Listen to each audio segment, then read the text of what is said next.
Hello everyone. तो स्वागत है आप सभी का मेरे यूट्यूब चैनल वीएमसी वैदिक मैथ क्लासेस पर। तो आइए आज हम शुरू करते हैं कक्षा 10th का हिंदी का मार्च 2024-25 का, यानी इस सेशन में जो आपके पेपर आएगा उसका सैम्पल पेपर, उसका सॉल्यूशन।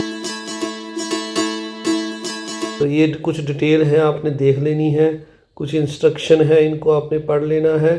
इसके बाद यहाँ से हम जो भाग क है इसका सबसे पहले जो प्रश्न नंबर 1 है इसको करते हैं। तो यहाँ पर लिखा हुआ है व्याकरण पर आधारित निम्नलिखित बहुविकल्पीय प्रश्नों के उचित विकल्प चुनकर अपनी उत्तर पुस्तिका में लिखिए। तो सबसे पहले यहाँ पर 1 नंबर प्रश्न है, राजपुरुष में समास का भेद बताइए। तो इसका जो उत्तर है पहले क्वेश्चन का, राजपूत तो तत्पुरुष समास इसका उत्तर है। दूसरा है, विद्यालय में संधि विच्छेद संधि का भेद बताइए। तो इसका उत्तर दूसरा है, दीगर संधि। तो इसके बाद तीसरा प्रश्न है, जो गै पर्यायवाची शब्द बताइए। जो रात्रि का पर्यायवाची शब्द है हमने यह बताना है। तो रात्रि का पर्यायवाची शब्द रात होता है। इसके बाद अगला 4 नंबर है, विलोम शब्द छांटिए। तो हमने जो विलोम शब्द कोमल है इसका विलोम यानी उल्टा बताना है। तो इसका उल्टा कठोर। इसके बाद अगला है, उपसर्ग बताइए अत्यधिक। तो अत्यधिक का हमने उपसर्ग बताना है। तो अत्यधिक में जो हमारा, अगर हम देखें उपसर्ग का मतलब जो आगे अति, तो दूसरा ऑप्शन। इसके बाद आगे प्रत्यय बताइए, सामाजिक का प्रत्यय। तो इसके पीछे जो लगा हुआ है 3 नंबर ऑप्शन इक जो आएगा ये इसका उत्तर होगा। तो आपने जो है इसके 3 नंबर पर टिक लगा देना है। इसके बाद हम जो अगला है 6, मुहावरे का अर्थ बताइए कलम तोड़ना। तो कलम तोड़ना का अर्थ होता है जो आपने उस पर टिक लगाना है, बहुत सुंदर लिखना। तो इसके बाद अगला प्रश्न है, निम्न प्रश्नों में यदा निश्चित जो उत्तर हैं वो दीजिए। तो हमने इनके उत्तर देने हैं 5 प्रश्नों के। 4 प्रश्नों के जो आपकी स्क्रीन पर ये उत्तर आ रहे हैं, ये मैंने थोड़ा सा ऊपर नीचे हो गया, इसको सही कर देते हैं। तो ये आपने जो 3 प्रश्न आ रहे हैं, पहले 3 के उत्तर हैं। इसके बाद अगला 4 नंबर ग है, इसका उत्तर है स्क्रीन पर। इसके बाद आगे तीसरा प्रश्न है जो इसमें निबंध लिखना है। इन 5 में से जो निबंध है आपने इनमें से छांट कर लिखना है। तो ये आपने एक निबंध लिख देना है इन पर। इसके बाद जो निबंध है ये 5 अंक का है, ये भी आपने ध्यान रखना है। तो आइए अब जो आगे है, निबंध के बाद 3 नंबर प्रश्न जो मैंने यहाँ पर 3 नंबर का 4 नंबर है, 3 के बाद जुर्माना माफ़ी हेतु मुख्याध्यापक को पत्र, जा जन्मदिन की शुभकामनाओं के लिए छोटे भाई को पत्र, ये आपने लिख लेना है अपने आप। इसके बाद अगला है जो खंड ख का प्रश्न है, छोटे प्रश्न है। पहले, क्षितिज काव्यखंड के आधार पर निम्नलिखित बहुविकल्पीय प्रश्नों के उत्तर चुनिए। पहला प्रश्न है जो सूरदास के आराध्य देव कौन है। तो इसका उत्तर है श्री कृष्ण। दूसरा प्रश्न है, राम लक्ष्मण परशुराम संवाद काव्यांश रामचरितमानस के कौन से कांड में लिया गया है। तो इसका जो ख का उत्तर है ये आपने लिख देना है। तो ख का उत्तर आपकी स्क्रीन पर है। तो इसमें से हम जो है बाल कांड पर टिक लगा देंगे। इसके बाद कवि ने अपनी आत्मकथा को कैसे बताया है। तो इन चारों में से आपने जो है 2 नंबर बोली पर टिक लगाना है।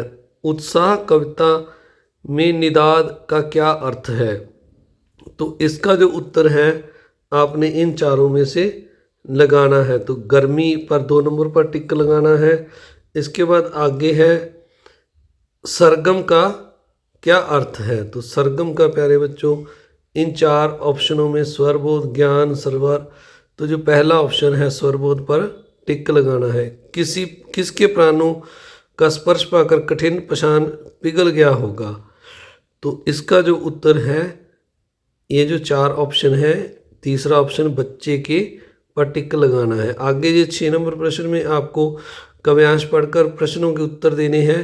ये जो नीचे प्रश्न लिखे हुए हैं पांचों, ये स्क्रीन पर हैं, इनके उत्तर भी नीचे मैंने आपके लिए शो कर दिए हैं। तो इन प्रश्नों को पढ़कर इनके आपने उत्तर हैं जो पांचों के बारी बारी से लिख देने हैं। आप देख रहे हैं मेरा नंबर 1 चैनल VMC वैदिक मैथ क्लासेस।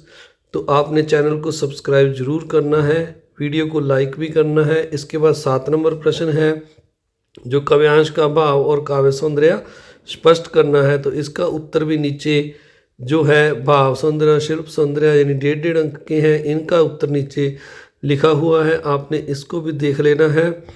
इस प्रश्न के बाद जो आगे हम अब 8 नंबर प्रश्न है इसका उत्तर करेंगे। तो 8 नंबर प्रश्न आपकी स्क्रीन पर है। इसमें हमें दिया हुआ है 2 प्रश्न है। उत्साह कविता का मूल भाव स्पष्ट कीजिए। दूसरा है उद्भव द्वारा दिए गए संदेश में गोपियों की वीराग्नि में चौघी का काम कैसे किया। तो ये जो दोनों भाग के उत्तर हैं ये आपकी स्क्रीन पर है। पहले का उत्तर है और फिर ये ख का उत्तर है, ये आपने देख लेना है दोनों उत्तर। तो इसके बाद जो अगला पार्ट है इसका हम इसको करते हैं। तो आइए अगला जो पार्ट है इसमें हमें यहाँ पर दिया हुआ है खंड ग के जो प्रश्न हैं, पहले जो मल्टीपल चॉइस है वैसे ही पहला जो प्रश्न है, हालदार साहब किस देशभक्ति के सामने नतमस्तक थे। तो इसका कैप्टन लिख देना है अपने ऑप्शन। तो अगला है बाल गोविंद भगत की प्रभावितियाँ कब तक चलती थी। तो इसमें जो आपका 4 नंबर ऑप्शन है फागुन। बाल गोविंद भगत कैसे कद के व्यक्ति थे। तो वो जो बाल गोविंद का कद था वो हमें बताना है, मझोले कद के थे। इसके बाद अगला है मन्नू भंडारी का परिवार अजमेर के कौन से मोहल्ले में रहता था। तो ब्रह्मपुरी में रहता था। अगला है नरकट का नमक घास डुमरा गांव में किस नदी के पास पाई जाती है। तो इन 4 ऑप्शनों में अगर हम देखें तो इसका सोन उत्तर आएगा नदी। अगला है संसार में मजदूरों को सुखी देखने का सपना किसने देखा। तो लेनिन ने पहला ऑप्शन आएगा। आप सभी से एक बार फिर से रिक्वेस्ट, अगर चैनल पर नए हैं तो सब्सक्राइब करें, लाइक करें और वीडियो को ज़्यादा से ज़्यादा शेयर भी ज़रूर करें। तो अगला प्रश्न है जो गद्यांश है 10 नंबर में को पढ़कर प्रश्नों के उत्तर दीजिए। तो इस गद्यांश में जो ये प्रश्न लिखे हुए हैं नीचे पांचों प्रश्न, इनके आपने उत्तर देने हैं। तो इनके उत्तर जो है आपने इन गद्यांश को पढ़कर ध्यान से इनके उत्तर छांटकर लिख देने हैं। तो आइए ये जो उत्तर हैं आपकी स्क्रीन पर है, मैंने इनको आपके लिए जो है छांटकर बनाया है। तो आपने इनको जो बोर्ड के आंसर किए वहाँ से देख लेना है, इन आंसरों को मिला लेना है बारी बारी प्रश्नों को पढ़कर। तो आइए अब जो अगला 10 के बाद 11 नंबर प्रश्न है लेखक लेखिका परिचय। तो हम इसको करते हैं।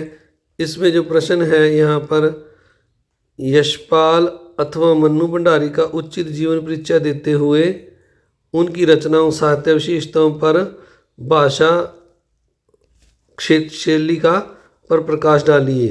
ये जो 11 नंबर प्रश्न है ये आपने अपनी किताब में से देखकर खुद करना है। ये 5 नंबर का प्रश्न है। इसके बाद आगे 5 के बाद जो 12 नंबर प्रश्न है नेताजी का चश्मा पाठ के आधार पर जो है पान वाले का रेखा चित्र प्रस्तुत कीजिए। और जो ख ऑप्शन है ये दोनों जो प्रश्न हैं इनके उत्तर आपने अपनी किताब में से देखकर कर लेने हैं, इन दोनों प्रश्नों के उत्तर। तो इसके बाद जो आगे हमारा खंड घ है इसमें जो प्रश्न है 13 नंबर प्रश्न कृतिका भाग 2 के आधार पर निम्न में से किन्हीं 2 प्रश्नों का उत्तर दीजिए। तो इन जो पहला प्रश्न है यहाँ पर माता का अंचल पाठ का मूल भाव स्पष्ट कीजिए, अथवा जो दूसरा प्रश्न है इसके साथ वाला ये। तो इन दोनों के जो उत्तर हैं मैंने आपकी स्क्रीन पर आपके लिए छोड़ दिए हैं। इसी तरह जो अगले 2 हैं पार्ट ख और ग, इनके उत्तर भी आपकी स्क्रीन पर आपके लिए छोड़े गए हैं। तो इनको आपने उत्तरों को देखकर आपने इनकी प्रैक्टिस कर लेनी है। ये जो है पहले 13 का क और ख का अथवा जो पार्ट है 13 का क के अथवा में जो है दोनों के उत्तर हैं। आपने पहले इनको वीडियो को पॉज करके देख लेना है। इसके बाद जो आपके दो लास्ट वाले हैं ख और ग, इनके उत्तर हैं। तो चैनल को सब्सक्राइब जरूर करें, वीडियो को लाइक करें और दोस्तों मित्रों में शेयर भी ज़रूर करें, क्योंकि इस वीडियो में जो ये क्वेश्चन पेपर बोर्ड की साइड से लिया गया है तो काफ़ी कुछ पेपर में आ भी सकता है। अगला जो पार्ट है 14 नंबर प्रश्न है खंड ड का। तो इसमें ये 5 जो प्रश्न दिए हुए हैं आपकी आदर्श जीवन मूल्य जो है किताब में से, उनके जो उत्तर है ये स्क्रीन पर बारी बारी से आपके आ रहे हैं। पहले क और ख का उत्तर है, इसको आपने नोट करना है और चैनल को साथ में सब्सक्राइब भी ज़रूर करना है, वीडियो को लाइक भी करना है। अगले जो क्वेश्चन पेपर रह गए हैं उनको भी हम डालेंगे चैनल पर। ये ख के बाद ग का उत्तर आ गया है, साथ में ये लास्ट वाले दोनों का आंसर भी आ गया है, आपने इसको भी देख लेना है। आप सभी का वीडियो को देखने के लिए बहुत बहुत धन्यवाद। वीडियो को शेयर, लाइक और चैनल को सब्सक्राइब करना ना भूलें। Thank you very much.